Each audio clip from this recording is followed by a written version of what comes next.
Full disclosure, news and commentary number. Damn, this one's hard. 16. 16. 16. Oh, hey. It's nice to be back in my own place, though my vacation was awesome. Thanks for asking.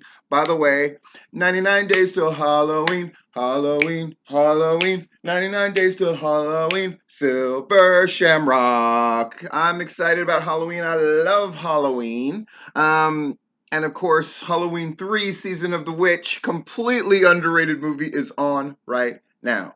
In the background, sound off. Let's sing another song. Total aggression didn't get to 150, 150, 150. Total aggression didn't get to 150, even by their own counts. Aww. But they still supposedly drew 126 paid, is what I think they're saying. Oh, that's not a terrible number, but it certainly isn't the meteoric rise. Oh gosh, that's a bit of a dip. That's interesting, huh? Gosh. Anyway, moving on. Spike the football on that one. This shirt rules. I got it at a swap meet in Daytona, Florida. I was there for a couple of days with my kids, and it was awesome. The Real Men Vacuum shirt, courtesy of John and Melissa Blue. I'm going to put their information in the commentary. If you love this shirt, man, they can make you anything you want. But I saw this shirt hanging up in a different booth, and I was like, I gots to have it. And I was joking, saying, oh, they're not going to make that shirt for me. And they did. Lickety split. Real Men Vacuum keeps my place clean, y'all. By the way, Patreon, that link is below. I have a Patreon subscriber, y'all. And I changed up the $5 tier. What do you get for the $5? Instead of having me do one match analysis or one promo analysis, because I do that kind of stuff all the time, people often message me, can you watch my promo, can you watch my whatever, and I'll get to all that stuff eventually.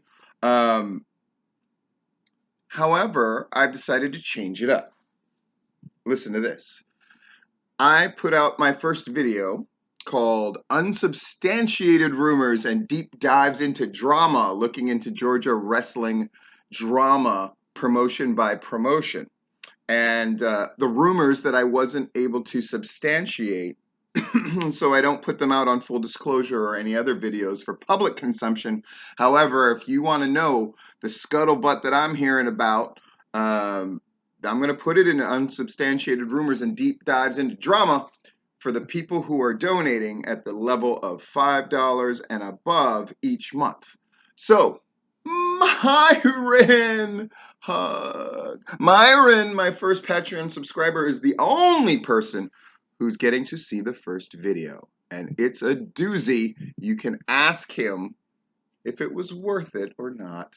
I suspect he'll say it was. Anyway, let's get to it. IWE drew 101, which sounds fake as fuck, that number. That seems like a deliberate number to get them into triple digits. And maybe it is, but what the fuck ever. Sounded like a great show. Welcome aboard IWE.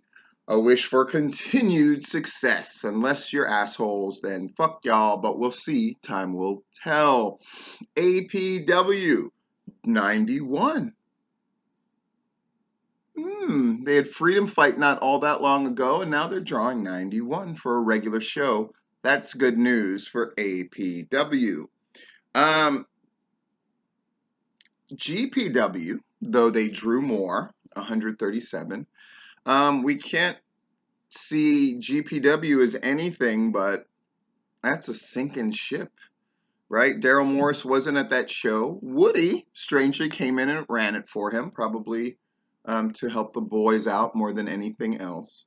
137, the crowds continue to dwindle, and now it looks like they're going to lose that venue, or at least the school is not going to be there anymore. What the fuck is GPW going to do? Continue to die a slow, horrible death? Let me look at my magic 8-ball. Signs point to yes. Moving on. Moving on. All Pro Championship Wrestling. Were they Douglasville 400? What the fuck? Yeah, you got the Rock and Roll Express doing their thing as part of that show. 400. Then they had this picture associated with it. I didn't really bother to find out who was in the picture. I know that's terrible of me. I have to say something about that picture. If you look on GWH newsandnotes.blogspot.com, that's the home of Georgia wrestling history, the only one that matters. You look at that picture, I want to hate it. I want to hate it. It's so indie-tastic, but at the same time, I can't look away from it. I have to say, an effective promo picture. Why? They are earnest when they take that picture, and it's a slightly atypical look. I have to admit, I like that picture against all common sense and reason. Congratulations, All Pro Championship Wrestling drawing 400. Bushido drew 200 at a show that Rob attended. Rob attended.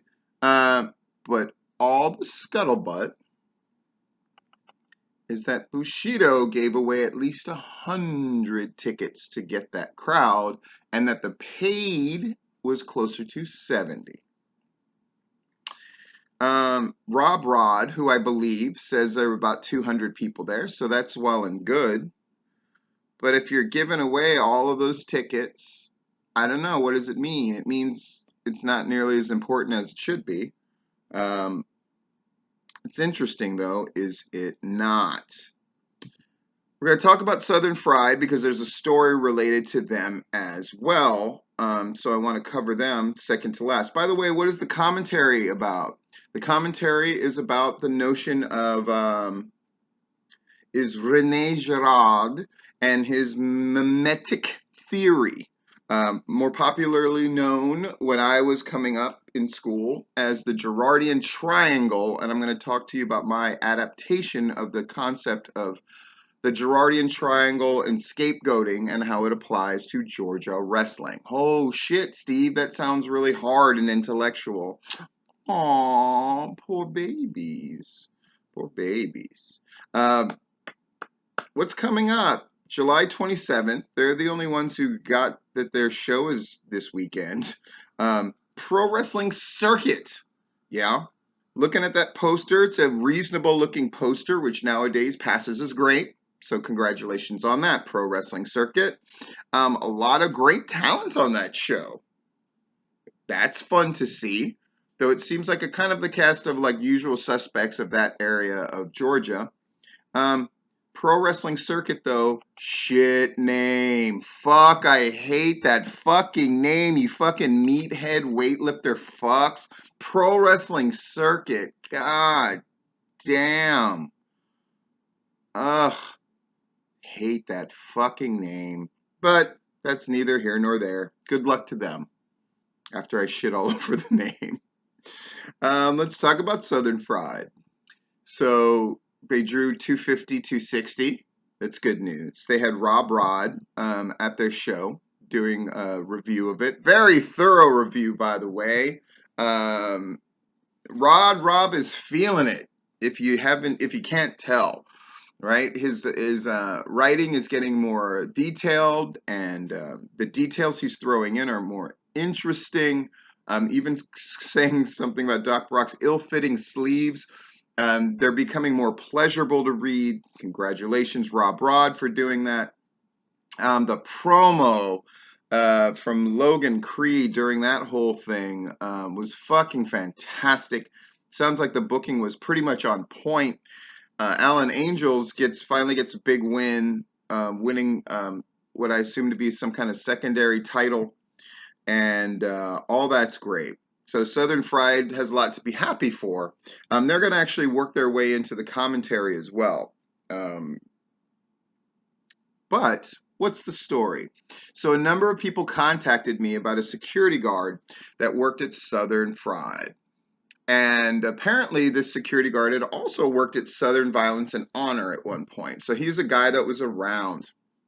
And he had a rap sheet, really, really bad one. Had served time for rape from 79 to 90, and then done a bunch of 5-year stints for various things like car theft and petty thefts and all this other stuff. Basically, he had gone into the pokey at least on 4 different occasions for not a short amount of time.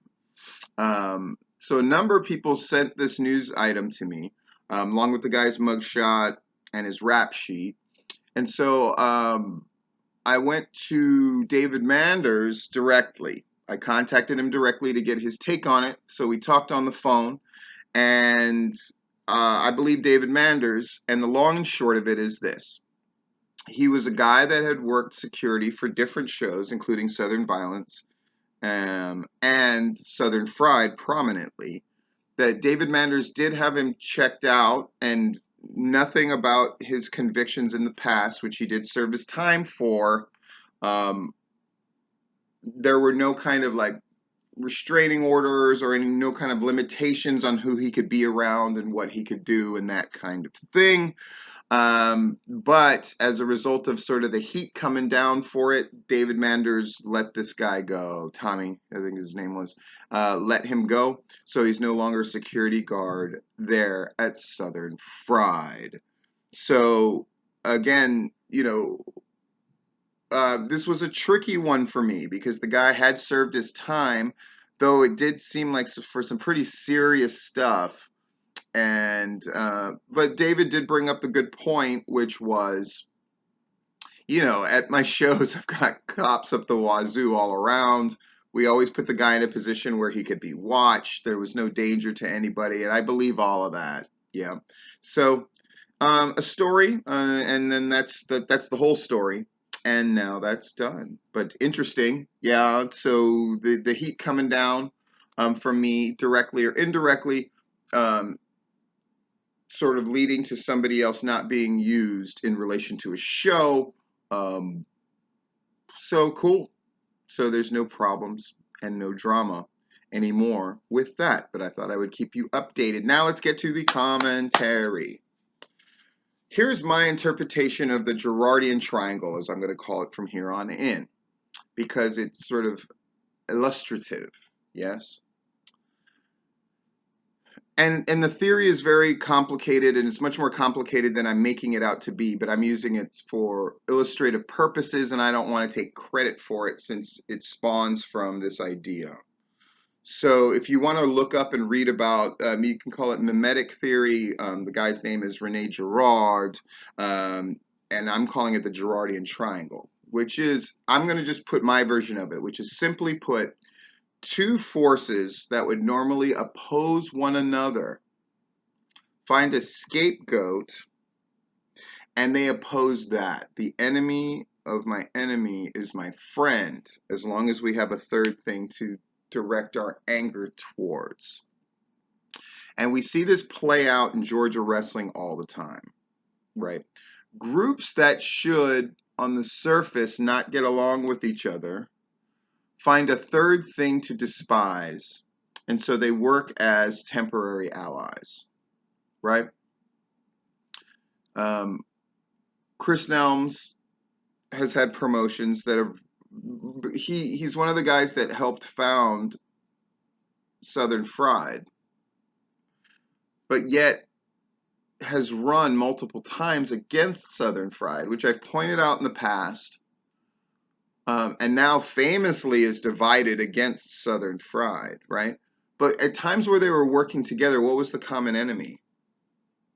Is that they were both on the outs looking in. So they worked together, right? Charles like, nobody wanted us to be in business. And Chris Nelms is like, nobody fucking respects me. And when the two of them had that third sort of ambiguous target, right? Getting respect in the wrestling world, running a show our way because we know we're right. All that rah-rah bullshit, they were fine. But as soon as the shows started doing well enough and they could no longer pretend that they were this oppressed force, they turned on each other. when you have that kind of lens and frame with which to look at the world, especially the Georgia wrestling world, you can see how a number of things manifest themselves, right? Um, Why We Wrestle was shit, right? It was awful. And any number of, at first, the boys wanted to rally behind it. We want this thing to succeed, right? And that because of that, the boys and Why We Wrestle, at first they could ignore the obvious, which is this shit's terrible. Fucking Why We Wrestle is awful. But they gave it the college try, right? And their third target was the sort of chip on the shoulder that Why We Wrestle had. We can do things better. We're going to do things better. That I'm going to make sure you're treated right. Like these guys, the boys should have fucking hated that show for fucking shitting up that building. But instead, there was this idea of we're going to have this ideal. This is going to be the For the Boys group, right? We're going to honor people. We're going to pay you more. We're going to do things right, and we're going to do tournaments, and I'm going to bring in all these guys for you guys to work with that are going to enhance your careers and la la la la. But then that this notion of the third thing kind of started dissolving, and then the boys started turning on the promotion. And the promotion, in their own weird way, started going against the boys. They're not grateful enough, or we're going to have to cut your pay, and we're going to have to do all this shit. They didn't have that third thing to oppose, or at least that third concept for the two of them to team up against no longer mattered as much as fighting one another. Right now, with humble bragging, I'm the third point on the triangle for a lot of people. Georgia wrestling history is the third point on the triangle for a lot of people. Southern Fried, rightfully so. A lot of the boys were very proud of that show. A lot of bragging went on after that show, and rightfully so. But I was interested, of course, in the fact that a lot of it was directed towards me specifically, but really this idea of Georgia wrestling history, because the guys, just to face it, just didn't have the balls to say Steve, which is what they wanted to say, but couldn't say. Chicken shits. So you say Georgia wrestling history as a general concept, which is ludicrous. Georgia wrestling history is the only they're the ones who are sending people to review your shows, who are marking the time, putting you in the de facto history books of Georgia wrestling history. You should do nothing but thank Georgia wrestling history. Now, if you want to go on me, because I've rightfully pointed out things about that show and the fact that it hasn't drawn as much as they would like it to draw, and that kind of thing, fine. But the boys right now are unified with Southern Fried and David Manders and his rallying cry and their fans. Like they don't want to oppose one another. You could see times where those fans do want to oppose things, when they were bitching about the seats for like Southern Fried fans are fucking whiny crybabies about shit. But the easiest way to stop them whining and crying is to have an enemy. And what can your enemy be? They don't want that enemy to be Southern honor. We've seen what happens when groups try to oppose Southern honor. That's a great way to just fucking get smashed. Ask GPW what happens when you go up against Southern honor. You fucking lose, right? I mean, I know Manders and Gary Lamb tried to do that lame shit where they were pretending they were fucking fighting each other. Didn't work. I didn't bite. I didn't go for this fucking bogus story. It never manifested itself, right? You try stuff doesn't work. That's fine. But right now, there's this idea of like, fucking Steve is opposing us. So instead of fighting each other or pointing out the problems, You have a rallying cry. Fuck this guy. And to that I say, good. Whatever you need, and this is for all wrestling promotions, whatever you need to have for locker room fucking, corkboard material, use it.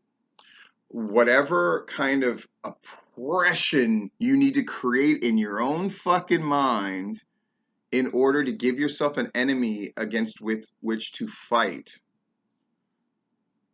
do it. But you should be leery of the allies that you have to go against that thing. Because at the end of the day, when that enemy is removed, you will go back to fighting that ally. History proves this out. And maybe this is something that you've never thought of before. The boys love hitching their wagon to something else to fight something else. And always have. Right? That's why there's petty indie feuds. I'm with this promotion. I'm with this promotion that later on I'm going to hate and then split off and start my own wrestling group. How many times have you heard that fucking story? But it didn't happen at first because it was me and this promotion against whatever, the world, or this opposing promotion, or this promotion that I used to work for and now fuck them. It's an old story. But once that enemy is eliminated or you come to terms or peace with it, then there's the ugliest part of all. And that's how this is going to end. So to all the boys that seem to think that I'm your enemy, let me make this clear. I'm the one who points out the bullshit that promotions and promoters do. I'm the one who calls to task spurious booking from promotion to promotion. I'm the one who, at the end of the day, advocates for the things that I see as good and positive and growing, and rail against anything that I see as negative, corrupt, or bad in pro wrestling. Whether that's pro wrestling traditions that have been around for decades or 100 years, I don't fucking care. If they're wrong, I'm going to call it out. If you're bullshitting about your crowds, I'm going to root it out and I'm going to make it public. And you all can pretend the boys and the office can work together and pretend Steve's the enemy. All he does is call out wrestling groups about their crowds. Fuck him. Fuck me. I don't blame you for trying, by the way. No. This is shit that needed to happen a long time ago. And rooting out sexual predators is something that everybody talks about wanting to do, but that I do. And that I'm effective at doing. Am I right 100% of the time about everything? No. But I'm loud, I'm vocal, and I do my best to get it right. And when I don't get it right, I correct. Right? But make no mistake about it, the boys that want to pretend that I'm their enemy so they can feel better about themselves, there's going to come a time when you're either going to realize or you're going to remove me in your own mind as your enemy. And you know what happens then? Here's me. Here's you working in conjunction with a promotion. Or here's you working in conjunction with the other boys. Or here's you working in conjunction with whoever you think your clique is. Or here's you working in conjunction with whatever. and you're opposing me and you're opposing me and you're opposing me and you're opposing this idea of you're not getting fair coverage and you're opposing this idea of, oh God, you know, I'm in South Georgia and I feel like Larry Goodman doesn't cover us enough, and like all this shit where you guys keep going to the top of that triangle so you can rally with other people and fight against it. Here's what's sad, because you're going to realize that this thing that you're railing against, that your enemy is not only necessarily right next to you. These promotions that you hold so dear and near and dear to your heart might be gone later.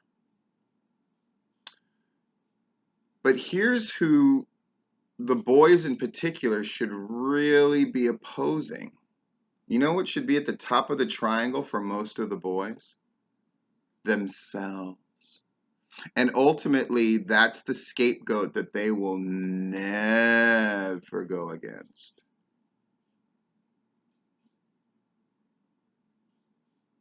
Hear me and understand this.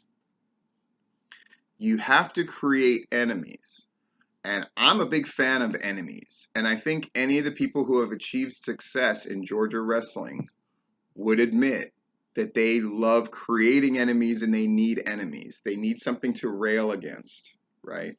You need something to oppose. You want a goal in which to direct your energies and fight against in order to achieve what you want, right? For some people, they look at themselves and they go like, I despise how I look. I'm going to oppose that actively. I despise the fact that I waste minutes and hours of my day. I'm going to oppose that. And that's wonderful, right? That's great. I'm not the father I want to be. I'm not the son I want to be. I'm going to fucking rail against that notion. That's honest. But I ask you, people in Georgia wrestling who perceive me as an enemy, who the fuck are you? And what the fuck do you have to say now? You're watching me. You're listening to me. And the reason this channel is growing and expanding is because the content is interesting, because deep down, God, I love that catchphrase of mine. You know that I give a fuck. And you know that on a fundamental level, you can nitpick about this, that, and the other. Like I said, I've admitted I'm not always right. I'm not infallible, right? But on a deep fundamental level, I am right. And what you secretly want is my approval and the approval of others. To substitute for the fact that ultimately you really don't approve of yourself. That's your enemy. Your enemy is yourself. You think your boys and your clique are your allies, and on one level they are, but on another level, they're competition for a finite amount of spots, whether that's in a slightly bigger promotion in Georgia or wrestling out of state, making it to the WWE/NXT/Ring of Honor/Japan/AEW and everywhere else that you want to go. There's not a trough for all of you to eat. There are seats at a table that are full. And you're going to have to knock somebody out of their fucking seat to get that spot. Have you faced the fact that maybe you're not ready to knock them out?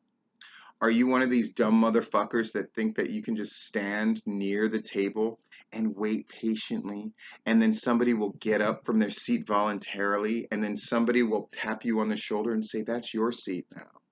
Because that's how a lot of you act. And while you're doing all of that, who are you mad at? You're mad at the maitre d'. You're mad at the chef. You're mad at people like me when you should be mad at yourself because you're not doing enough. Southern Fried, for example, had a great show. So what?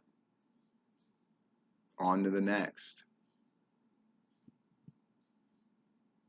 If you are a wrestler that was on that show and you're proud and rightfully so of your performance, so what? It's one show, one match. What are you going to do now?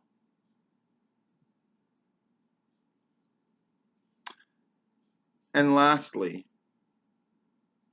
for those of you who think that you can claim a victory over me, that's subjective. And by all means, present me as an enemy in your own mind and claim your victories. But don't forget this. Long after your wrestling career is done, chances are I'll still be doing this. Long after the promotion that you work for and that you love and they're like my family are dead, or you're mad at them, or you're opposing them, or they're unrecognizable because they've changed owners so many fucking times, or the crowds have dwindled away to nothing. Long after that's happened, Georgia wrestling history, in some way, shape, or form, will likely be continuing. So create your enemies.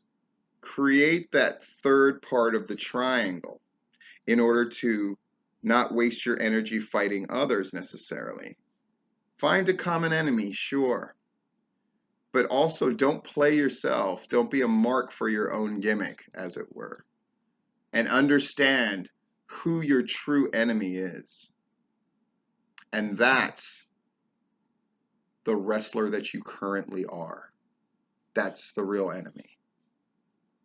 You got to kill that enemy to be something better later.